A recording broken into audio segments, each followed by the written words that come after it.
gerist áskrifendur á samstöðinni og taki þátt í að byggja upp öfluga og róttæka samfélagsumræðu.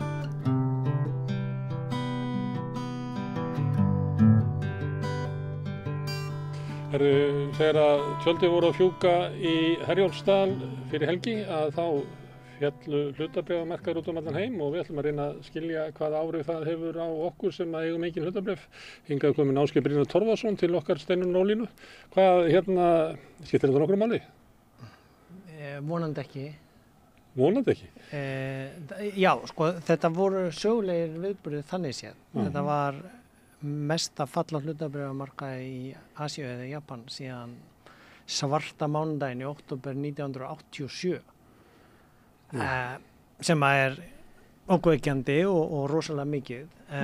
Þeir síðan fóru aðeins upp í gær og væntanlega aftur í dag og þetta hefur síðan áhrif yfir aðra markaði sem opna seinna út af heimsklukkunni, Evrópu og svo Ameríku. Við lærðum eina vísitölu sem í Bandaríkjunum sem að mælir annars vegar fallið en líka einhverja svona framvirka samninga og eitthvað fleira sem til þess að mæla hversu líklegt hann geti fallið. Já. Og hann hefði ekki mælst hærra síðan í október 2008. Já. Þannig að þetta voru alveg á mörkuðunum, hlutabréfamörkuðunum, mjög stórir atburðir. Ég reyndar sendi nú línu inn á fréttamanninn á RÚV sem kallaði þetta kreppu, vegna hættu á yfirvofandi kreppu í morgunfréttunum á mánudaginn. Af því að þetta kallað recession, risk of recession sem Þú að útskýra það fyrir Steinunni, hún sérstakur fulltrúi þeirra sem vilja fá útskýringar. Já, ég er sérstakur fulltrúi þeirra sem skilja þetta ekki. Já, og kreppa er depression og það er mjög alvarlegt. Það eru tilreyndar mismunandi skilgreiningar á hvenær efnahagssamdráttur orðinn það mikill að það ég kalla hann kreppu. Í þessu tilfelli var þetta markaðinu voru að fríka út og þeir fjallu og mesta fall lengi. Sem ekki sérstök tíðindi vegna þess að markaðurinn taugaveiklaður fáiði. Já, og í viðbóti það ef þú skoðar þó þetta sé mesta fall síðan 87 að þá fjallan 12% en það í raun og veru strokaði út hækkunina síðan áramót. Þannig að tapið var nú ekki meira en svo að við erum komin aftur á bara janúar og svo hann fann að fara. Og þetta við Ameríku eða Japan, þetta var alltaf ekki við Ísland. Ísland hefur verið að síga niður í nokkur misseri. Já, þetta var japanski markaðurinn þarna og síðan var minna falla í Ameríku. Þar hins vegar voru tæknifyrirtæki, þau eru kölluð Magnificent Seven, hinn frábæru 7 fyrirtæki sem eru nú þekkt á flestum heimilum hér á landi. Það Amazon, Apple, nú ekki víst í muni þetta alveg, það eitt Alpha sem á Google. Já. Og Meta sem á Facebook og allt það. Microsoft. Og síðan það Nvidia sem gerir örgjörvana og Tesla. Þetta eru þessi 7 tæknifyrirtæki sem voru orðin held ég helmingurinn að virði hlutabréfamarkaðins í Ameríku sem þó með 1000 fyrirtæki, ekki eins og okkar. Helmingsráðandi. Já, og þau eru búin að vera að hækka mjög mikið, mörg þeirra út af AI gervigreindarbólunni eða svona væntingunum hvað hún verði mikið og það myndum við gamaldags eða raunhagkerfismenninni sé eðlileg einhvers konar leiðrétting. Hún fer aðeins svo mikið upp þegar allir halda að þegar nýja brumið í gangi. Hverju þessi við? Það svona þeir sem eru þar síðustu innbyltingar menn einhverjir? Sem að telja þetta vera Apple sem bara bóla. Ég var í mastersnámi, í MBA-námi í 2000-2001. Þá var svona IT-bóla, tæknibóla sem að allir ætlaði að vinna hjá Enron þegar ég var að byrja í náminu og svo var Enron fara á hausinn þegar við útskrifuðumst. En þú varst að tala depression, þar að segja kreppu og svo recession sem einhvers konar samdráttar. Samdráttur, já. Og það var í raun og veru einhver hræðsla við það og þá tengist þetta eru nokkrir hreyfanlegir þættir. Það markaðurinn sem að verðleggja hlutabréfin og fyrirtækin sem eru á markaði. Hann fer ómikið upp og þá fara hans niður til að minnka verða, þá einhverju sem tapa eða einhverju lífeyrissjóði sem virði minnkar. Hann ofmetur alltaf, hann ofmetur uppsveifluna og hann ofmetur miðursveifluna, hann taugaveiklaður og bregst alltaf ýkt við öllu. Og það verður ekki að kreppu efnahagssamdrætti nema það fari að spillover sem skvettast yfir í raunhagkerfi, þar sem verið að búa til kaffibollan eða pizzuna eða framleiða bílinn sem að Tesla gerir. En það voru annað tölur aukið atvinnuleysi sem kom sem voru aðeins meir en... Og það voru þær sem olluðu þessu, það ekki? Nei, það voru hluti af skýringunni. Hluti af því var að japanski seðlabanki var búin að gera mestu hækkun á stýrivöxtunum sínum síðan 2008, þannig að og það mjög mikil óró í Kína á efnahagssviðinu sem að kínverska stjórnin að stýra og reyna að dempa. Það verði ekki bóla sem springi á húsnæðismarkaðnum og sveitarfélög sem eru nú í Kína á starfið svona bara stór lönd hér í okkar heimshluta sem að voru búin að vera að byggja upp húsnæði og selja land og fjárfesta í skólum og vegum sem að voru komin í ofurskuldsetningu og þurftu að losna við. Þannig að það er búin að vera að tala um það í 4-5 ár. Já, og þeir eru búin að vera, þeir geta stilt að öðruvísi en þannig að það var kannski svona ofmat hjá Ríkisútvarpinu að kalla þetta kreppu og... Já. Það er bara ránt því að kreppa þú þarft að vera með samdrátt í 2 eða 3 ársfjórðunga til þess að megi kalla það kreppu. Já. En ég held að meginþorri fólks, ég veit ekki, ég get að segja allavega fyrir mig svona markaðsfréttir þar svona fara svona fyrir ofangarð og neðan hjá mér að því ég skil ekki almennilega hvernig þetta hefur áhrif á okkur svona í samfélaginu, en við skiljum orðið kreppa. En má ég aðeins koma að þessu, vegna þess að nú eru ólympíuleikarnir og það er fjöldi fólk sem hefur sett sig inn í leikreglurnar í skotfimi með loftbyssum af 25 metra færi. Ég meina það er ekkert svo flókið að setja sig inn í efnahagsmál. Ef að fólki ræður við það. Ég meina þessna eru við með Ásgeiri hér og þessna eru við með Bjánan mig til þess að spyrja spurningarnar sem að kannski margir vilja vita. Já, og þá einmitt, til að reyna að klára að skýra það. Alltaf þegar það er sagt markaðurinn, þú veist, þá bara, ég veit ekki hvað ég á að sjá fyrir mér. Nei, sjáðu fyrir þið marka bara torg í einhverju gamalli evrópskri borg, þar sem bændunni koma með vörurnar sínar og bakarinn og fólkið í bænum eða borgarhlutanum koma og kaupa sér ferska grænmetis, ávexti, kannski slátrarinn hana líka og þú veist, það í raun og veru markaður á torgi.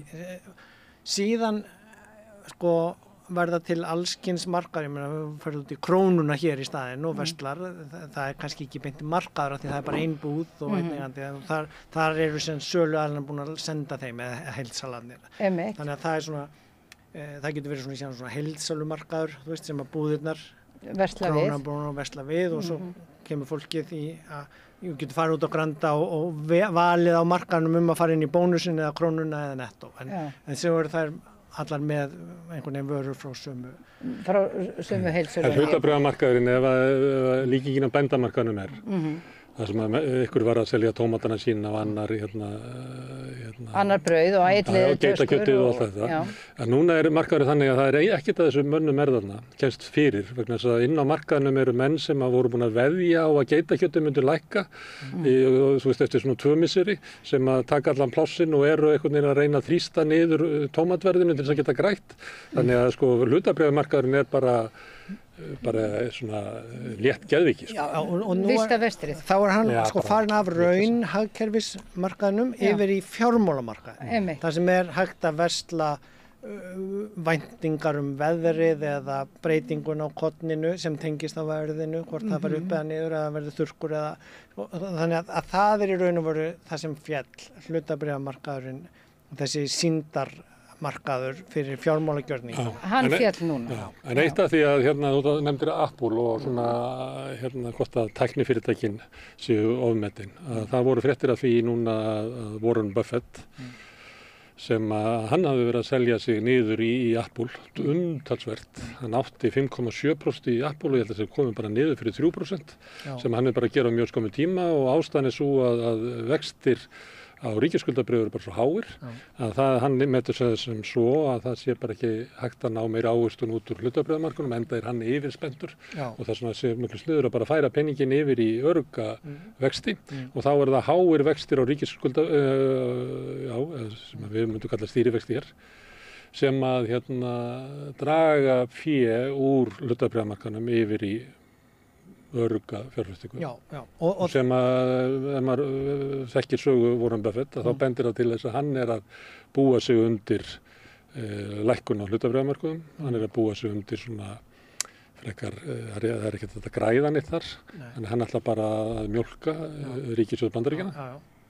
Og þarna kemur þá til að útskýra að hluti af skýringunni var aðgerðir Seðlabankans í bæði Japan og síðan væntingar hvað bandaríski Seðlabanki muni gera í vöxtunum sem þeir setja, sem annars vegar vextir á peningana sem bankarnir geyma inn í Seðlabankanum, þar að segja hvað peningarnir kosta fyrir bankana og síðan hvað peningarnir kosta fyrir ríkissjóð, af því að Seðlabankarnir eru banki ríkissjóðs, þannig að hvað kostar fyrir ríkissjóð að fá láni þegar Seðlabankarnir eru að hækka vextina, að þá það dýrara fyrir ríkissjóðan að fá lánað, sem að gera það að svona ríkir sjóðir eða gaurar setja peningin jável þar og fá ávöxtun frekar en að setja það í væntingar að Apple eða Tesla eða einhverjir hækki og þá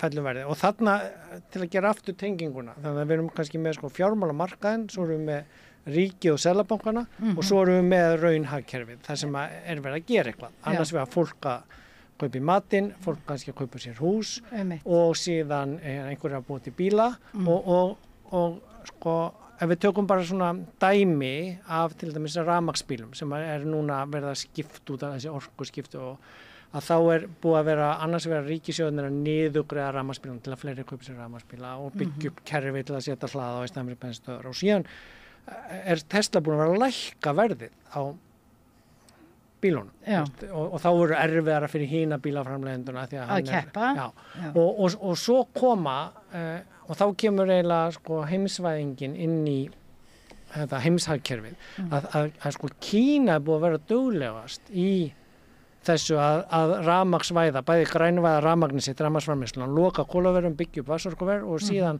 byggja upp lestarkerfi og byggja upp síðan hleðslustöðvar og byggja fullt af bílaverksmiðjum fyrir rafmagnsbíla og batteri sérstaklega sem svona stærsta dýrasta parturinn. Mótorinn í rafmagnsbíl miklu ódýrar en mótorinn í bensínbíl en batteri dýrara og það dýrt að framleiða þau og þannig eru Kínverjarnir komin langt fram úr, bæði í framleiðslukostnaðinum, framleiðslumagninu og síðan því að Það sem við verðum að setja tolla á kínverska bíla bæði í Bandaríkjunum og Evrópu. Já, og það það sem ég ætla að koma að þá fer þetta ætti að skila sér til neytenda, þannig að núna þegar allir í fínu hverjunum eru búin að kaupa sér rafmagnsbíla, niðurgreiddar að koma ódýrari, en hættan sú að það verði núna, sérstaklega þegar þú síðan settur upp svona verndartollara, því þá vilja Bandaríkin verja sína bílaframleiðendur, Evrópu og sína, fá batteri nú norður Svíþjóð og svo reyndar eru kannski kínversk fyrirtæki að koma og byggja þær verksmiðjur, þannig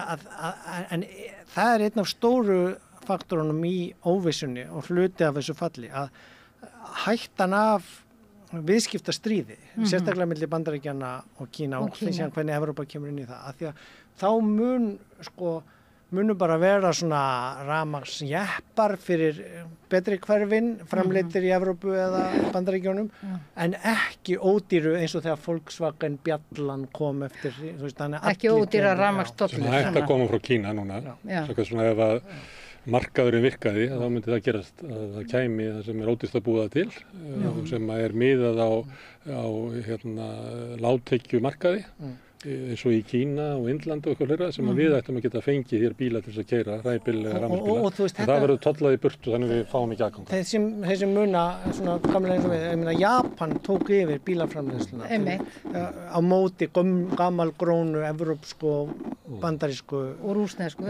Þú veist að Steinunn ekki með bílpróf. Ég hef aldrei lært á bíl sko. Nei, ok, en og haldin bílablindu skuttlaði þér á 17 ára gamla volónu mínum.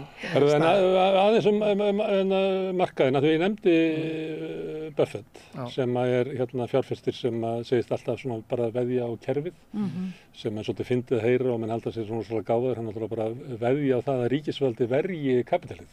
Þannig að hann bara veit það og þess vegna fer hann bara í skjól. Fer með peningana sína þar sem hann telur þeim best borgið. Þannig hann er ekki að búa til kerfið, heldur hann bara veðja á það að sko ríkisvaldi verji kapitalið. En hann er þykir svona, hann er áhrifamaður í svona hvernig fólk á að fjárfesta. Og margir fjárfestar sem fylgja honum og hann sækir sko sína speki til Benjamin Graham sem var til á miðja síðustu öld.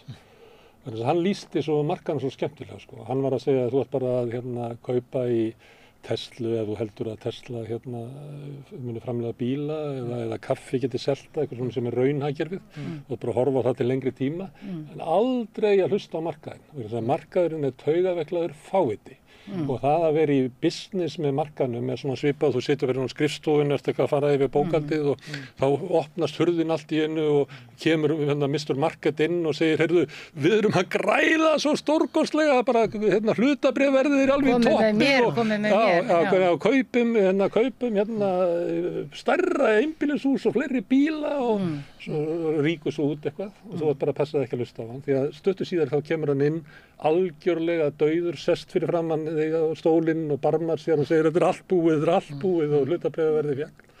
Þannig að mér finnst þetta ágætismynd af því að þetta ég held að hafi skrifað þetta sko 1930 eitthvað. Þetta er ágætismynd sko til þess að minna sig á þegar koma þessar fréttir af því að hlutabréf hækki og lækki. Þetta eru bara fávitanir sem eru bara í einhverju geðkasti fram og tilbaka. Þú veist, það sem að skiptir máli er það hvort það sé kaffi í bollanum mínum eða hvort það sé bolli utan á kaffið mitt og þar er þetta. Sko þegar ég lærði hana MBA í Noregi aldamótin, þá var ég með fjármála gamlan prófessor í Noregi sem sagði sko, ef þú átt auka penning sem þú þarft ekki að nota, þá fjárfestir hann í hlutabréfum til að geyma hann þar, að þú fær betri ávöxtun í heildina liti til langs tíma heldur en inn á bankabók.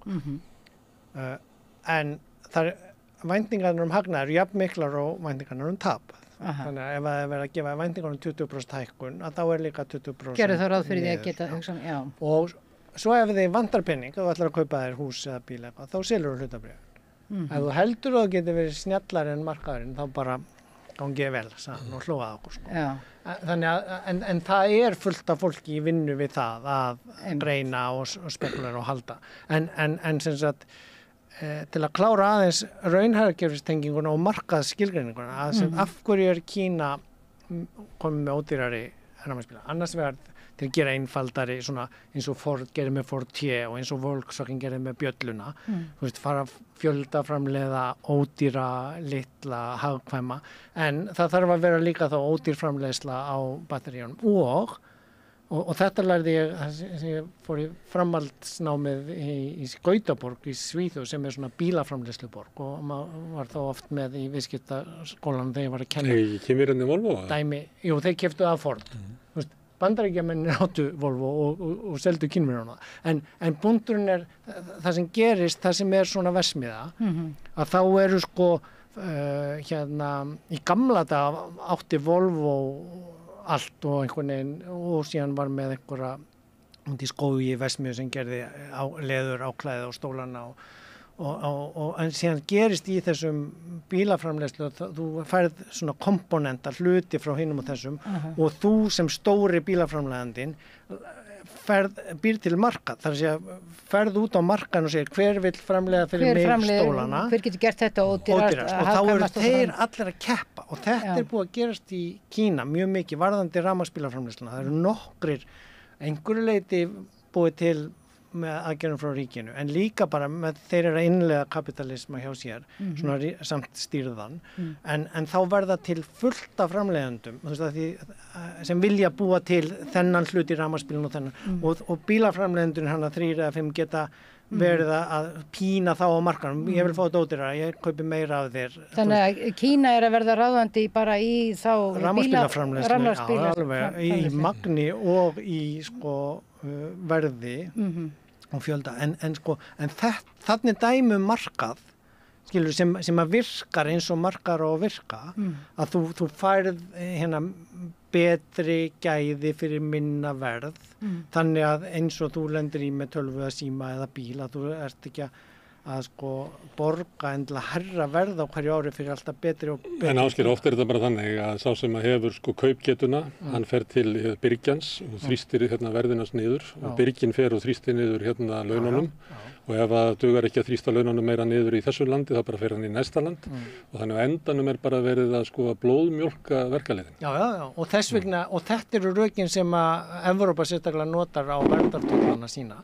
Við viljum bara fá batteri sem eru gerð úr verksmiðum með mannsamandi launum, þar sem ekki verið að nota vinnuafl illa, þar sem verið að nýta hráefnið á sjálfbæran hátt. Það áttu bara að framleiða þetta sjálfur heima þessir. Já, og þeir eru að byggja verksmiðjuna, það vesen með að byggja batteriverksmiðju. En þetta í raun og veru umbyltingin sem við erum í, bara sem dæmi, ég meina þetta ekki bara rafbílar, þetta hitun húsa eftir þetta fyrir 2 árum, veturinn eftir að gasið hætti að koma. Það verið einangra hús í Bretlandi og í Þýskalandi við Evrópu, skipta yfir í svona, hvað heitir það, varmaskipta, þú veist, sem eru dýrar fjárfestingar, ríkið að vilja styrkja fólk, en þá kemur aftur þessi jöfnuðar hlutild, þú veist, ef að þú ert af lægri, eða ég vil ekki nota fátækari orðið, en sem í neðri helmingnum átt kannski þitt hús, en þú átt kannski ekki efna að kaupa þessa varmaskipti dælu sem kostar eitthvað 1 milljón, og þú ert líka alls að þétta gluggana, og svo, en þú getur fengið stuðning frá ríkinu, þetta búið að vera núna út í Evrópu nokkur ár og Bretland líka, að þá sko það betur staðu fjölskyldun að gera þetta fyrir og strax, alveg svo þau keyptu sér rafmagnsbíl með ríkisstuðningi, en að því að fyrir þau kostnaðurinn, sko, að þau þurfa kannski að taka pening út af bankabókinni, og missa þá af þessum smá vöxtum sem þeir hafa fengið á peningin á bankabókinu og spara rafmagnskostnað. Það alveg svo allir sem keyptu rafmagnsbílana spara sér bensín- og oljukostnað, þannig að græða þeir sem eru betur staðin, þeir sem eru í vandræðum með bara að borga af húsnæðiskostnaðum á matinn, ná ekki að gera þetta og þurfa þar með að kaupa herraverðs gasið, fá ekki stuðningin til að skipta út. Og hugsanlega sekta samfélaginu fyrir að... Já, og þarna þetta verið að tala í skiluru bara Financial Times og í efnahagspólitík út í heimi, að þarna þarf, sko þetta var kannski ekki óskynsamleg leið í byrjun til að fá fólk til að skipta yfir rafmagnsbíla að niðurgreiða og það nýttist þeim sem gátu. Já, glemdist að gera ráð fyrir því að fólk var misjafnlega vel statt. Já, glemdist, eða nú þarf allavega að passa upp og gera það í þessu. Og það mjög mikil umræða það, hvernig að gera það, hvernig þetta að svona channela koma ódýru lánsfjármagni frá Seðlabankanum til bankana sem fer til lægri tekjuhópanna í þessar aðgerðir til að lækka En þessi viðburður núna í fyrradag, eða hvað það nú var, hvaða áhrif hefur þetta til dæmis á íslensku krónuna eða íslenska banka, ef einhver áhrif? Já, sko, íslensku krónuna. Sko, þetta hluta af þessu var náttúrulega út af breytingu á jeninu sem tengdist breytingu Seðlabankans þar á hér á landi. Nú,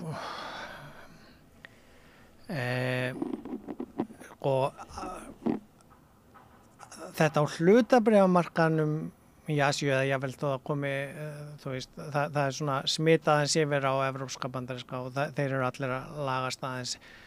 Það spurning, ég las eitthvað frá Svíþjóð líka, það verið að reikna kannski með einhvað tæknifyrirtækjunum fara áfram niður sem tengist á þessu með þessi Magnificent 7, þú veist, sem að svona ekki beint tengt, þannig að það rosalega erfitt að greina í sundur í raun og veru en allur þessi órói og síðan stríðsóróin og forsetakosningaóróin og allt það, þú veist, það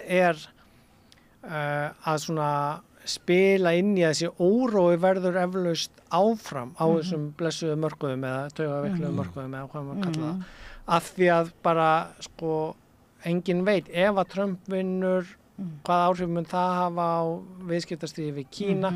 Hann er búinn að... Það var neina áhrif. Þetta er nákvæmlega sama stefna sem sást þegar Trump byrjaði undirbúa viðskiptastríði við Kína, að Biden tekur bara undir það, þannig að það mun eiginlega engu breyta. En hann búinn að segjast ætla sko að leyfa rafmyndinar eða hann að sýndaregnamyndinar sem eru búin að falla núna eftir þetta og hann ætlar að reka yfirmann SSC fjármálaeftirlitsins og stöðva dómsmál sem eru í gangi út af þessu. Það eru svona ákveðnar breytingar í gangi út af stríðum, út af vaxandi tollum og það er svona alþjóðavæðingin að draga tilbaka og spurningin ætti að vera sko er ykkur að líkur á því að órói á fjármálamörkuðum getur leitt til eitthvað svona hruns. Við verðum fyrir það svona á 10 ára fresti að hlutabréfamarkaði hrynja yfir raunhagkerfið, valda kreppu eins og 2008 og það kom langvarandi kreppa eftir 87. Það var þeir sem að muna þann tíma það var eiginlega svona dauft yfir öllu sko fram til 95, sko fyrstu ár Davíðsárin á Íslandi var bara stöðnun á Íslandi. Já, það virðist vera alltaf að vera einhver svona dálítið útbreidd tilfinning í samfélaginu að það sé einhvers konar kreppa á leiðinni og hvort sem að hún er tilbúin af fjölmiðlum eða hvaða nú er, þá virðist að vera einhver svona, það virðist eins og fólki finnist að vera yfirvofandi og hvað þýðir það fyrir okkur. Það hefur líka verið talað að nú muni stýrivextir lækka í víða heim. Er það eitthvað sem mun gerast hér? Hér er nú beðið eftir því með töluverðri eftirvæntingu, ekki satt? Jú, og ég heyrði nú bara í heita pottinum áðan sko viðskiptalífið er alveg á taugunum. Á Íslandi? Já, á Íslandi, heita pottinum hér. Hvað muni gerast á næsta vaxtaákvörðunar fundi sem núna setni í ágúst, undir lok ágúst hjá Seðlabankanum. Og nýr seðlabankastjóri kominn. Af því að sko viðskiptalífið er náttúrulega að bera þennan fjármagnskostnað. Ef þú ætlar að fara að byggja íbúðir út byggingaverktaki, út að borga 14,1% vexti á framkvæmdatímanum. Þeir eru allir meira og minna hættir að byggja íbúður og bara að reyna að gera einhver verkefni fyrir ríkið helst. Endurbyggja miklaða skóla eða, sko að því ríki borgar örugglega. Þannig að þetta er svona eins og Buffett fyrir skjól, tekur peningarna sína, hlutabréfamarkaðinn setur á ríkisskuldabréf, þú farið örugglega þá vexti. Þeir eru lægri en þú farið á örugglega. Já, en ef við værum að byggja fyrir markaðinn, þá myndum við bara byggja fyrir ríka fólki sem á rafmagnsbílana. Þeir verður ekkert að byggja, sko, það myndi ekkert leysa húsnæðiskreppuna ef þeir fara að byggja fyrir markaðinn. Þeir annarkot byggja fyrir markaðinn og þá eru að byggja hótel og lúxusíbúðir niður í bæ eða þeir byggja fyrir ríkið. Það er ekki þannig að ríkið sé að taka fókusinn frá þeim því annars væri þeir bara að byggja fyrir allar einstæðu mæðurnar sem eru fátækar. Það er bara ekki þannig. Nei, ég er ekki að segja það. En verktakarnir velja að byggja fyrir ríkið því það er bara að stoppa svo enginn haldið að ef við losum verktakarna frá ríkisverkefnunum að þá verði allt hér gott. Það er ekki þannig. Nei, það var enginn að segja það. Punkturinn er sá að sko þegar þú þetta borga 14% vexti núna á byggingatímanum, að þá þarftu bara að hækka verðið á íbúðinu með einhverja 7 milljónir í viðbót og þú sko þú ert búinn með þann tíma á íbúðunum þar sem kannski fólk náða að safna sér 7 milljónum. Og bara fjármagna þetta betur, hvað þú að vaða í einhverja húsbyggingar átt ekki fyrir neinu og tekur allt bara féð að láni, það eiga bara þeir eiga að byggja sem eiga fyrir þessu, til þess lífeyrissjóðunir eða ríki og sveitarfélög. Nú er ég að útskýra fyrir Steinunni, af hverju það er stöðvun á íbúðauppbyggingu núna í raunhagkerfinu, út af þessum háu vöxtum, út af því að það er sko, fólk þurfti kannski að eiga 7 milljónir og fá 10 frá pappa og mömmu í viðbótarlán. Þá áttu 17 til að kaupa þér einhverja, þetta flytja heiman. Núna þegar út af þessum rosalega háu vöxtum sem er búin að vera rosalega lengi og byggingaverktaki þarf að borga þetta yfirdráttarlánsvexti þannig á meðan, að þá þarf hann að hækka íbúðunum 7 milljónir viðbót og þá er bara enginn sem kaupir það. Hann er búinn að selja sko þessum sem að gátu fengi fyrirframgreiddan arf, það eru búin að fara sko 50 miljardir í fyrirframgreidda arf sko sem að helmingurinn að þið var frá ríkustu 10-20% og hinn helmingurinn var fyrir hinn 80-90% en þetta getur ekki gert aftur og aftur sko. Þú veist, fólk er búið að láta börnin sín frá þetta kannski sem þau náðu út þegar þau seldu ráðhúsið eða einbýlishúsið og fluttu í eldiblokkina og til að hjálpa en sko við erum komin, þannig að ég held að sko tilfinningi sem þú ert að lýsa, að við erum komin í sko enn meiri skortahúsnæði en enn meira stopp á framkvæmdunum, af því að sko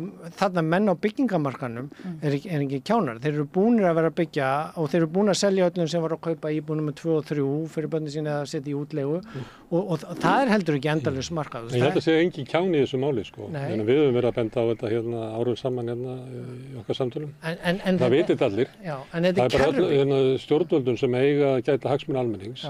Bara don't give a shit. Nei, að því að þau trúa einhvern veginn að markaður leysa. Nei, þetta er eitthvað sem markaður leysa ekki. Þetta bara þjónar ágætlega þeim, alveg eins og Warren Buffett getur bara fært sér til og sótt hagnaðir eitthvað starf annar staðar.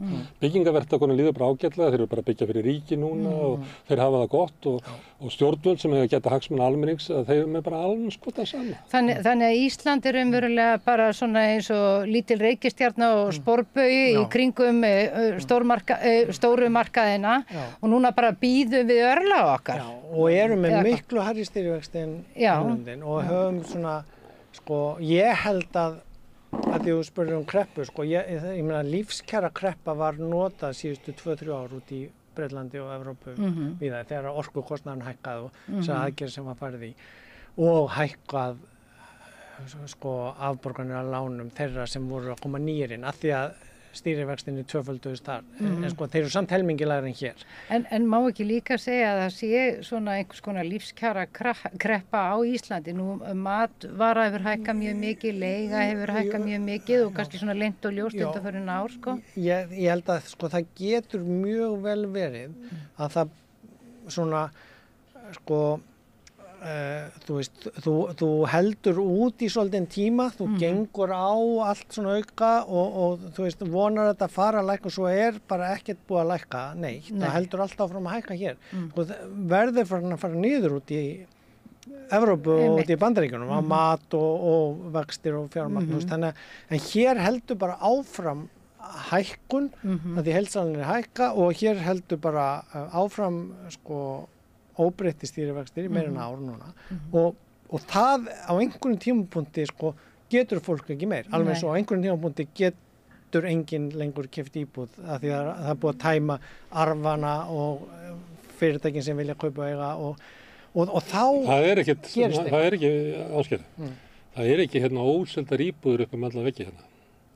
Það er nóga peningum í bönkunum ef að þú væri bara nógu ríkur og ef þú værir inn í klíkunni þá getur þú farið hérna niður í Arion banka eða Íslandsbanka eða hvaða banka sem er og fengið lán til þess að kaupa verktakanum steinunni og svo bara geymir íbúðunar og setur það aðeins í Airbnb eða leigir þar í einhvern veginn út í skammtímaleigu og býður þannig að hækka meira og þú veist, fólki sem á peningar í einhverju desperasjón. Það er ekki verktaki sem bara er búin að byggja svo mikið af dýru húsna að það getur ekki selt það. Þannig að það er ekki sársöki hjá þeim sem að fara með peningar. Nei. Það er sársökin hjá þeim sem eiga eitthvað peningarna. Þeir getur raunverulega staðið af sér biðina líka. Ríkiskerfið sér þá. Það er það sem við erum að benda með Warren Buffett. Þannig að það er ekki sársöki þarna. Þannig að markaðurinn getur ekki brugðist við þegar það eru markaðsbrestir. Af því að við erum búin að búa til ríkiskerfi sem er í höndunum á auðvaldinu sem bara sér sína. Sársökin er hjá þeim sem að skulda, þeir sem eiga ekki, þeir sem eru í húsnæðisvanda. Já, og líka þeim sem eru í sjálfstæðum við rekstri, maður heyri bara alveg veitingamenn eru bara í stórkostlegum vandræðum. En stjórnvöld eru ekki að sinna þeim. Við höldum það kannski að ríkisvaldi eigi að sinna almenningi, svo auðvaldi bara sér sína. Við búum ekki við þannig samfélag lengur. Við búum í samfélagi sem að auðvaldi fer með ríkisvaldið og það er ekki, almenningur hefur ekkert vald og hann má bara þjást og hérna svo koma ráðherrar og segja það þungar áhyggjur af hinu og þessu og alls konar svoleiðis, að þeir eru ekki að gera neitt til þess að slaka á sársakanum sem almenningur er fyrir. Nei, en þetta vitum við allt saman, að við búum í þessu glataða samfélagi, þú tönglast á því, en hins vegar, hvernig getum við brugðist við, bara venjulegt fólk, hvernig eigum við að hugsa hlutina? Einmitt, sko, það sem var að koma, annars vegar, ég held sko allir viðurkenna með þess að núna, sko ekki opinberlega eða í mainstream-miðlunum, en allir sem ég tala við innan á stjórnkerfinu staðfesta að þetta er dysfunksional ríkisstjórn, sko. Hún getur ekki gert neitt, þessi ríkisstjórn. Hún bara hangir einhvern veginn þarna og það er allir að gera eitthvað bara fyrir sig og svo verður væntanlega að byrja að gera eitthvað svona einhverja svona sporslur fyrir kosningalofvörð, hitt upp fyrir kosninga með einhverju eðslu eða einhverjum glærusjóm, ég veit það ekki, en á meðan hinum megin, þetta sem varst að byrja að lýsa að sko, og það sem ég ætlaði að koma að, ég held að sko þegar það er búið að ganga svona lengi með svona hækkun verðbólgu og stýrivextin ekki byrja að lækka, ekki fara að sjá neitt ljós fyrir endan og göngur með þetta fara að skána, að þá eftir sumarið, sko gæti alveg allt farið í bál og brand eins og við erum að sjá gerast í Bretlandi núna og eins og gerist iðulega þegar krísur eða kreppu koma. Það voru 2008 voru bankar að fara á hausinn í apríl. Svo kom sumarfríð, allir bankamennir voru í frí og svona. Svo í september byrjaði vesennið. Sko, en er þá Ísland, höfum við ekkert sjálfstæði raunverulega til að taka sjálfstæðar ákvarðanir og gera breytingar á efnahagsmálum okkar? Erum við bara undir alheiminum komin með þetta? Nei, sko, það þarf stjórnvöld sem vilja og geta gert það. Það er að segja að það er annars vegar pólitík. En þau eru greinilega bara að elta það sem er annars staðar í veröldinni. Þau þora ekki að taka sjálfstæðar ákvörðun sem gæti orðið okkur til góða. Nei, raunverulega Ásgeir að benda á að stjórnvöld víða heim eru að gera aðgerðir sem að raunverulega, ég heyri þann bara vera að kalla eftir í að það veri betra ef stjórnvöld á Íslandi gerðu eitthvað af því sem að stjórnvöld í Bandaríkjunum eða Þýskalandi er að gera. Já, og hvers vegna gera þau það ekki?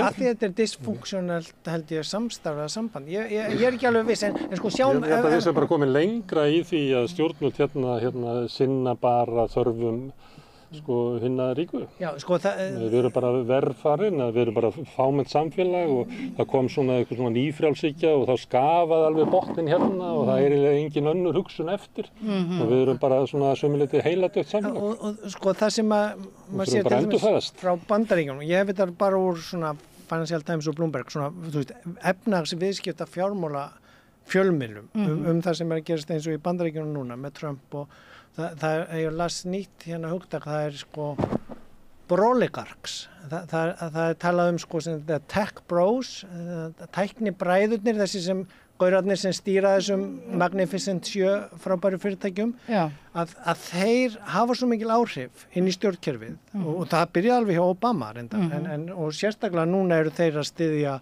Elon Musk var að lofa að styðja, held ég, Trump 45 milljónir bandaríkjadala á viku eða eitthvað, í viðbót við að hann er að nota Twitter sem bara þannig að sko, það tala það sem sko broligark, svona tech-bræðra fáveldið, sko, sem að stýri efnahagsstjórnin þar. Ég meina, Trump lækkaði skatt á ríka og fyrirtæki bara mest í sögunni og þú veist, þar er ógnin þessi. Síðan sjáum við í Bretlandi, þú veist, náttúrulega þessar óærðir sem bara einhvern veginn kveiknar út af þessum hræðilegu morðum hana en ég er raun og veru búið að krauma undir rosalega lengi og ég man ennþá því ég var að gera svo úttekt fyrir ASI í COVID og Halla Gunnar sagði við mig að það væri 15% fátækt barna í Bretlandi og ég sagði nei, það lítur að vera Norður Bretlandi og svo kíkti ég bara á skýrsluna og það var úttekt Sameinuðu þjóðanna sendi maður að 15% barna í öllu Bretlandi þá 2018 10 árum eftir kreppuna og út af austerityinu, sveltistefnu, að þá var ástandinu og síðan þá hefur það í raun og veru versnað og afleiðingarnar að Brexit komið með efnahagsafleiðingum og svo tapar Íhaldsflokkurinn núna og rosaleg sigurverka flokksins sem ætlar að fara að gera alls konar umbætur á kerfinu en hvað vilja pólitísku andstæðingarnir annað en að það gangi bara allt sem verst hjá þeim og svo er bara, þú veist, Elon Musk að segja að borgarastríði sé óumflýjanlegt í Bretlandi, þú veist, breski fólk. Já, hann er beinlínis að reyna að kynda undir það, sko. Og þetta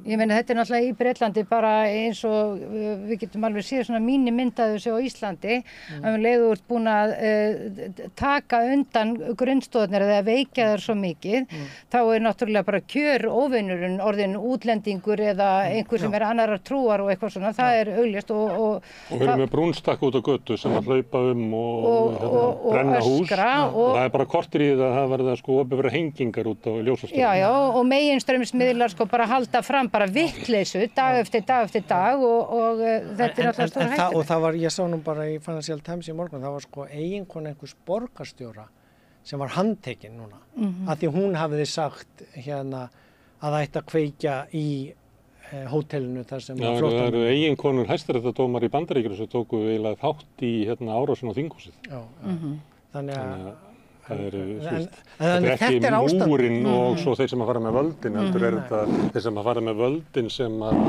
sko kynda undir múin. Þetta er gamall frasi sko að þeir sem auðguðust á tímum nýfrjálsvíkjunnar munu verja auðsinn með fasisma. En hérna strákar, sko sjálfstæði þjóðar, ef við ættum nú hugrækt stjórnmálafólk, þá þyrftum við ekki að gera allt eins og heimurinn gerir. En við erum fullvalda þjóð. Við erum fullvalda þjóð. Við ættum að geta gert hlutina öðruvísi. Við höfum búið til stórkostlegt samfélag og við höfum áhuga á því. Og hérna í staðinn fyrir að það sé svona eins og við erum að tala þessi yfirvofandi tilfinningum það að við séum að siglinum í erfiðan vetur, kreppu, ungt fólk er í vanda, getur ekki keypt sér húsnæði, fólk fær varla yfirdrátt og ungt fólk, sko, það er bara algjör og það er svona einhver tilfinning fyrir því. Sem ætti náttúrulega ekki að biðja því að yfirdrátturinn er 17% vexti. Nei, ég veit það, en það er samt... Og rétt að fólki hengingar á. Já, nákvæmlega, en það virðist einhvern veginn allt stefna því að fólk eigi ekkert sjálft og þar að þetta get ekki svolítið stjórna sér sjálft. Já, og sko, við erum, finnst mér, út frá þessu sem ég verða bara að lesa í sumar og þessu ástandi sem að þróast einhvern veginn svona ískikilega, að lifa mjög svona mikla umbyltingartíma bara á sviði lýðræðisins, eða sko hvað, við þurfum að ræða sko hvað er frelsi og frjálst ríki eða frelsi á markaðarins frá ríkisafskiptum. Ég meina þessir mest öskrandi tækni milljarðamæringar, þeir halda að þeir hafi auðgast þennan pening út frá því að ríki lét þá í frið og þeir fengu að græða. En Google er búið til leitin út frá ríkisstyrktum rannsóknum. Tesla fékk sko 2009 þegar þeir voru að þróa alveg hellingspeningur rannsóknarsjóður ríkisins í viðbót við að fá sko 100 milljarða bandaríkjadala í COVID þegar þetta loka. Þannig að þetta er svo skrítið að heyra þessa málsvara viðskipta. Það er einn lækningu þessu að góðsagan er svo að þeir hafa auðgast fyrir eigin veruleika. Hlusti bara á viðtöl við hvað heitir Zuckerberg eða Bezos kallinn í Amazon eða þessi Elon Musk. Þetta eru sko fullkomnir fábjánar, algjörlega fullkomnir fábjánar. Það getur vel verið þessu greindir og svona, en svona skynjun þeirra á svona samfélag og svona bara stöðu mannsins, svona þetta eru fullkomnir fábjánar. Nei, og ég meina bara... Og það að öll þessi völd séu í höndunum af þessum mönnum, sem eru náttúrulega sko geðbilaðir af þessari hugmynd sinni að þeir séu þarna í þessari stöðu fyrir eigin veruleika, og þá halda þeir náttúrulega að þeir séu bara sjáendur og geti bara svarað fyrir mannkynið, hvað við höfum að gera, hvernig Elon Musk, einhver bílakall, einhver svona tækni sinnaður gaur fyrir að greina stjórnmálaástand í Bretlandi. Það kann ekki svona skamma sig. Hann er náttúrulega bara svona stúdía fyrir mannkynið í oflæti, bara maður sem er sko heldur að hann sé orðin einhvers konar allsráðandi. Það er álíka vitlaust og ef einhver stjórnmálafræðingur í Edinborgarháskóla fær einhvern veginn að útskýra fyrir honum hvernig þetta framleiða sko Tesla. En hann heldur það, af því að hann hefur sko, sem er reyndar sko, að því að vitna í markaðinn á hann. Það var eins og við gerð könnun á því að þú varst að tala um að þeir sem eru að veðja, vilja veðja sjálfur, vilja vera gáfaðri á markaðurinn. Og það er náttúrulega oftast kallar sem gera það. Og það eru ofta svona, þeir sem að tapa mest eru tilteknar starfsstéttir. Og það eru til dæmis verkfræðingar og læknar sem að hafa fengið svona rosalegt sjálfstraust á því að vera góðir á svona sínu sviði. Og þeir halda að þeir geti lesið markaðinn betur en aðrir, en tapa peningum langmestu aðrir. Og þegar þú hlustar á Bezos eða Zuckerberg eða Elon Musk vera að tala samfélagsmál, þá þetta hafa þetta í huga. að þegar menn ná einhverjum árangri á tiltölulega þröngu sviði og koma svo og þykjast geta lesið sko við flókið samfélag að það virkir bara eins og einhver mekanismi undir einhverju húti á einhverjum helvítis bíl að þú getur bara, það er ekki fræðilegu möguleiki að koma eitthvað vit út úr þessum mann. Meðal annars út af þessu að því þeir eru svo uppfullir af sjálfum sér að þeir eru bara dómgreindalausir. Já, og sko, ég meina það bara í Financial Times skrifaði greinar að sko einmitt bara jafnvel þó að hann sé klár verkfræðingur og sé að gera góða rafmagnsbíla þannig og lækka þá í verði að þá gefur það honum ekki heimild til að taka yfir sko stjórn. Hann ekki lækkað í verðið sko því að hann með dýra rafmagnsbíla, Kínverjarnir eru með miklu ódýra rafmagnsbíla. Ef hann var ekki verndar á tollum að þá myndi Tesla líklega svona hægt og bítandi drift í burtu. Það er bara þannig. Þannig hann bara varinn vegna þess að þessir gæjar fara með ríkisvaldið í Bandaríkjunum og þess vegna er allt sem að ríkisvaldið gerir í Bandaríkjunum til að verja hagsmuni þeirra. En þeir mega ekki taka yfir ríkisvaldið var sem sagt niðurstaðan í Financial Times. Svona stórir viðskiptaaðilar, sama í hverju það er. Ég meina Norðmenn passa það það sé ekki oljubarónar þar sem taka yfir ríkisvaldið eins og gerist í einhverjum með Austurlöndum. Þú veist að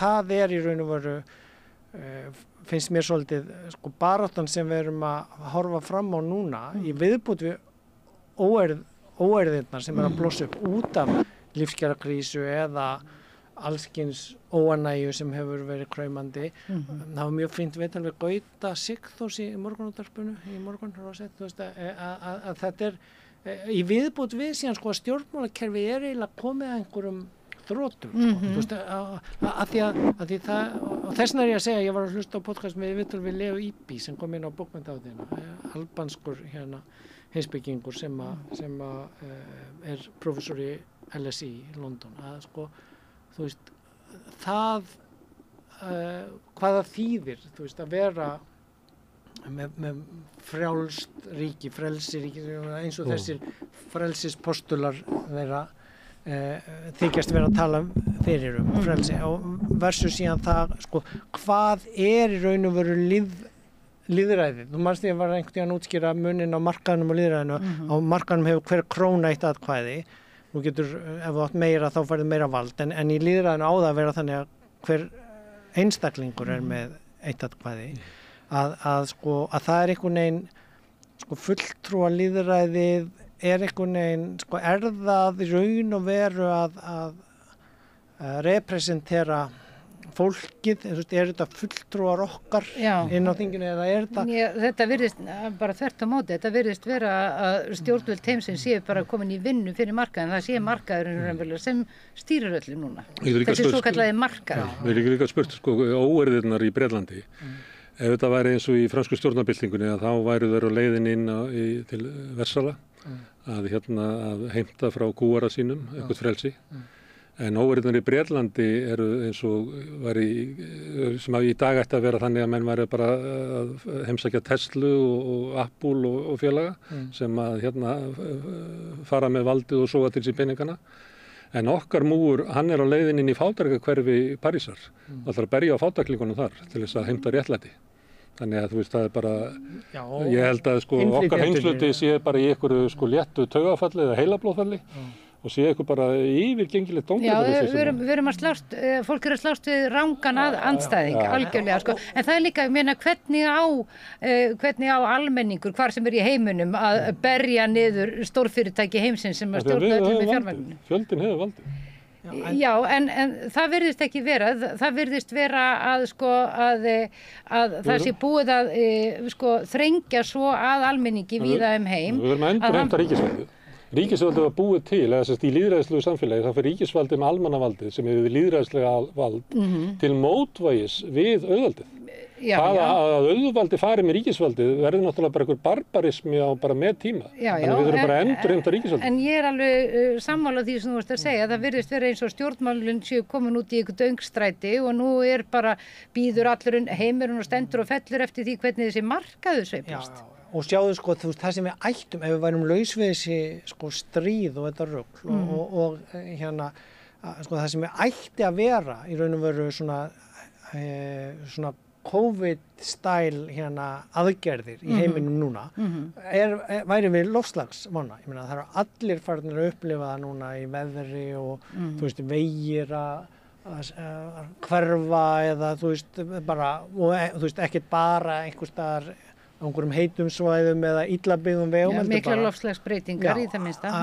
Út allt og þú veist og við erum með svona samningum 1,5 gráður frá París sem við vitum að við náum ekki en þetta á, þú veist, 2 gráður, við eigum alveg að ná því að vera undir 2 gráðum sem verður, þannig við verðum ekki með katastrófu en það þarf að gera ógeðslega mikið, þú veist, og það hefði ekki átt að þurfa, þú veist, Úkraínustríð til að koma á einangrun og orkuskiptum í Evrópu en allavega, það þó verið að gera það núna en eiginlega það sem að þetta snýst núna þú veist, lendum við á 1,6 gráðu eða 1,9 gráðu og sko hver hérna 0,1 gráða hana, hvort það veri 1,6, 1,7, 1,8, 1,9 þú veist, hvert hérna bara sko 10 milljóna manna þú veist, sem bara eru að flýja frá Mið-Afríku og auka á flóttamannastrauminn inn í þú veist, Evrópu eða hvað, þannig að þetta kostar peanuts að laga þetta og við höfum tæknina til að laga þetta en þarna skortir Elon Musk hafði engan á þessu. Ég verð bara að hryggja með því, hann hefur ekki trú á þessu og hann hefur engan á þessu. En ef að almenningur hefur valdið, við sáum hvað gerist í COVID, þá var minni mengun, minni flugfarir, dregið úr mengun. Það var bara því almenningur var lokaður inni. Sko. Já, en getur bara almenningur í heiminum farið í verkfall og hægt að fljúga og sigla og bara svelt út þessi petrólspúandi fyrirtæki? Almenningur á að sækja vald sitt. Það er bara ríkisvaldið. Nei, hann getur gert það þannig. Nei, ég meina þeir sem menga mest vilja alls ekki. Þeir eigi bara ríkisvaldið og almenningur sé bara út á götunum í einhverjum mótmælum, í einhverjum verkföllum. Þeir bara að sækja ríkisvaldið. Nei, en byrju, sko, nýja ríkisstjórnin í Bretlandi var með markmiðum að sko skilda allar einkaþotur sem lenda á öllum Bretlandseyjum til að þeir yrðu að hérna refuela sig, fylla á tankinn með loftslagsvænu eldsneyti. Það verður að búa til svona, það er bara núna 10% held ég grænt, þú veist, þóttu eldsneyti, en það verður að þróa síðan verða 20% og 30% og þú veist, svo eftir 2030 eða 40 þarf það að verða orðið 80-90% grænt. Þetta er bara fyrst og fremst bara einhver sýndarleikur, sko. Nei, þetta er leiðin til að við náum undir 4%. Það er einhverjar einkaþotum takið 10% lífrænt eldsneyti hérna á Reykjavíkurflugvelli, hvaða rugl er þetta? Nei, við leifum... Þú bara stoppa þetta flug. Já, ég er að segja, Bretarnir þó gera kröfu að þeir, og rukka þá fyrir að lenda, og rukka, og það þarf síðan að koma mengunarskattur. Við gefum þeim ennþá 6-pakk bjór fyrir flugmennina og ódýrara stæði heldur en bílastæði. Ég þekki alveg fólk sem er hætt að fljúga. Já. Það bara gerir það. Ef þú hefur ofurtrú á því að mannkynið eigi að taka til sín völdin, treystirðu því að millistéttir heimsins séu til að neita sér flugferðir og ferðalög og draga saman seglin til þess að svelta þá sem mest græða og mest menga? Þetta verður hægt og þetta verður að gera með skottum á orkunotkun. Það er allt og ódýrt að fljúga og að flytja hérna drastlið sem við erum að kaupa. Við erum að tala sikkert hlutin. Þú vilt að ríkisvaldið gera eitthvað en Steinunn hefur ekki trú á stjórnmálum og þar af leiðandi að almenningur geti stjórna ríkisvaldinu. Nei, við erum að tala sama. Hún vill að almenningur sé einhverju svona vitundarvakningu og neiti sér að fljúga og... Já, nei, ég bara veltaði fyrir mér, er það möguleiki? Já, og sko, ef að almenningurinn sér að þetta er eina leiðin til að við verðum með 1,7 gráðu, segjum. Hver er eina leiðin? Að draga úr okkar neyslu. Það er bara hver prívat og persónulega, ekki nota ríkisvaldið. Nei, bíddu, ég lef mér að klára hugsunna, ég er að reyna að útskýra fyrir Steinu, að það að almenningurinn sjáu þetta, meirihlutinn, að þá ætti hann að geta kosið sér flokka og stjórnvöld sem segja við ætlum að skattleggja hér flutningana því þeir menga ógeðslega mikið alla leiðina frá Kína hingað og flugferðinar og tífalt meira á einkaþotunar. Og skemmtiferðarskipin og... Ég meina, í Noregi þá eru skemmtiferðarskipin með rafmagnsmótor og sigla inn firðina á rafmagnsmótor. Kveikja svo á reiksmóðandi þegar koma út úr fjörðum. Hér standa þau inn í öllum fjörðum og meira sinni í Reykjavík og við erum mörg ára og mengað vild. Já, og fá það og við fáum ekkert fyrir þetta nema bara auka álag á spítulunum af því að það kemur af þessu fólki bara og það búið að ráða inn á spítulum sko fullt af starfsfólki til að gera pappírsvinnuna. Það sem er ekki svona með ykkur, að þú ert með eintómar aðgerðir sem að þarf að beita ríkisvaldið til þess að gera.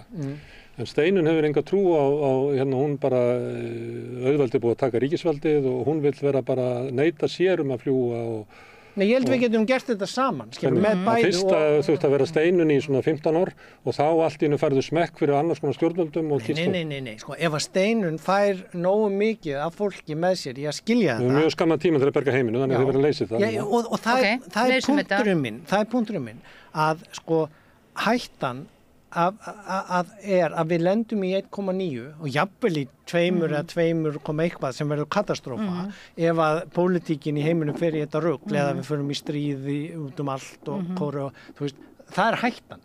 En ég held að sko með því að nógu margir fatti ógnina sem þarf ekki að vera ógn heldur sko hættan. Notið 10% lífrænt bensín á bílinn sinn. Já, og svo 20% á næsta ári og svo 30%, það er leiðin og tækni og síðan niðurgreiða rafmagnsbílana frá Kína fyrir þá sem að eiga ekki fyrir 2 rafmagnsbíla hérna. Það er ekki, þarna er þetta komin í ríkis afskipti. Þú veist. Og Elon Musk vill hafa tollana, þannig að þú nær því ekki meðan hann fer með ríkisvaldið. Já, sko, ég er að reyna með Steinunni að sjá fram á hérna mögulega framtíð fyrir okkur. Þú ert eitthvað svo hérna svart síðan á að þetta muni allt ekki ganga. Auðvitað getur þetta að fara mjög. Ég er bara að segja að við þurfum að bara taka ríkisvaldið, ég held að það sé einfalt. Og ég get líka sagt að við getum bara tökum loftslagsvána til hliðar. Það sem að færa auðvaldinu ríkisvaldið er að brjóta niður samfélaginu okkar, brjóta niður velferðarkerfinu okkar, skapa úlfuð í samfélaginu, menn að fólk mun sko ráðaskort og annað og rífa úr því augunum. Og mér finnst það líka að vera að vá. Það er hérna stríðin í Evrópu sem að geysar bara vegna þess að það er eitthvað lið sem að græðir á því. Það er líka að vá. Þannig að við höfum nóg að gera. Og ég er bara að benda á það að til þess að breyta þessu, að þá er frumforsetan að almenningur endurreisi lýðræðið og taki yfir ríkisvaldið, þannig að það fari eftir almannahag en ekki eftir hag hinna ríku. Og verji þá, heldur verji almenning. Já. Og það má vel vera þessi að gera það með einhverju svona táknrænum aðgerðum eins og að setja 10% lífrænt bensín á bílinn sinn og svoleiðis. Ég held að sé ekki, ég held að okkur liggur mjög mikið á því að endurheimta ríkisvaldið úr höndunum á Elon Musk og öðrum ólígorkum því að þeir eru á góðri leiðin bara ekki með að tortíma heiminum, heldur samfélaginu og gera líf okkur óbærilegt. Það gerum við með því að slökkva öll til dæmis á Twitter, hætt að hlusta á þetta fólk. Ég er ekki á Twitter. En hvernig sérðu sko fólkið taka yfir ríkisvaldið? Það er þannig að við skulum bara taka annað þátt í það, það er bara hægt að fara í gegnum söguna, hvernig var lýðræðið byggt upp í gegnum sko baráttu almennings, forföður mínir voru án kosningaréttar, lifðu geldlífi sem einhverju vinnufólk sem að bjó inni á húsnæði í einhverju baðstofu hjá yfirmanni sínum sem að pumpaði þar og stjórnaði öllu og þú máttir ekki segja neitt og það var settur hreppsómagi upp í rúmi hjá þér og þessu fólki tókst að berjast úr þessari stöðu til þess að hafa einhver tök á stjórnvöldum og ég nenni ekki að hlusta á fólk í dag að vera á væli yfir því að þetta sé allt svo rosalega erfitt eitthvað. Ég þekki baráttu svartra í Bandaríkjunum sem voru eiginlega búfénaður, ég þekki baráttu kvenna sem voru eignir manna sinna og bera ennþá sko nöfn feðra sinna eða eiginmanna. Ég er ekki að segja þetta sé erfitt, ég er að segja að við getum gert þetta leiðin er þannig. En þarf sagan að endurtaka sig. Ég bara sé það að það víða heim er fólk að taka sig saman og búa til einhvers konar hreyfingar sem er bara fólk gegn stjórnvöldum. Vegna þess að pólitíkin er ekki lengur að þjóna almenning í landinu, heldur eru pólitík víða heim farin að bara þjóna bara þessum svokallaða markaði. Það brýst fram í eins og óeirðunum í Bretlandi. Það brýst fram eins og í árásinu á þinghúsið. Þannig að ég segi að, að til þess að ná okkur árangur þá verður að hafa einhverja skipulaga baráttu eins og svartir höfðu, eins og almenningur hafiði og alþýðan hafiði sem að barðist fyrir kosningarétti, barðist fyrir því að eiga bara ís og á, barðist fyrir að fá að búa einhvers staðar, barðist fyrir því að hafa bara að það veri litið á það sem fullburða manneskjur og ég meina við þurfum bara að heyja slíka baráttu. Það efni í marga þætti. En af því að þú varst að tala loftslagsvána, eða væri nú einhver heil brú í okkar samfélagi, þá ættu við náttúrulega á Íslandi að vera að gera ráð fyrir því að hér yrði stórkostleg fólksfjölgun bara á næsta áratugi, næstu 2 áratugum. Við ættum faktist að vera að byggja og gera okkur undir það, búa okkur undir það að byggja hér upp bara lítið fjölþjóða samfélag í alvörunni vegna þess að fólk mun þurfa að finna sér ný heimili og það er að verða víða óbyggilegt verölduna og við berum bara ábyrgð í alþjóða samfélaginu að allir sem fæðist hér á jörðinni geti verið einhvers staðar.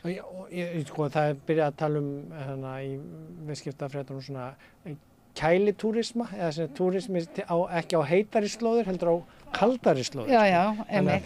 Og ég meina, maður sér það frá Norðurlöndunum, Norður Svíþjóð, Norður Noregi. Regnkápan er við nýja bikini, segir þér. Já, regnkápan er við nýja bikini, já. Snjókallinn. Þannig að það er alveg allskyns möguleikar. Við skulum bara fá þig aftur hérna. Já, sem fyrst. Og hérna, við skulum reyna að tala okkur einhvert. Já, gaman að tala við ykkur bæði saman. Gekja, takk við fyrir ætlum að sitja hérna áfram við rauðaborðið og reyna að skilja þennan heim sem við lifum í og kannski okkur sjálf í leiðinni. Næsti kafli er Þörungabyggð. Allt það besta er ókeypis. Fáðu þér vatn að drekka. Samstöðin þar sem manneskjurnar koma saman.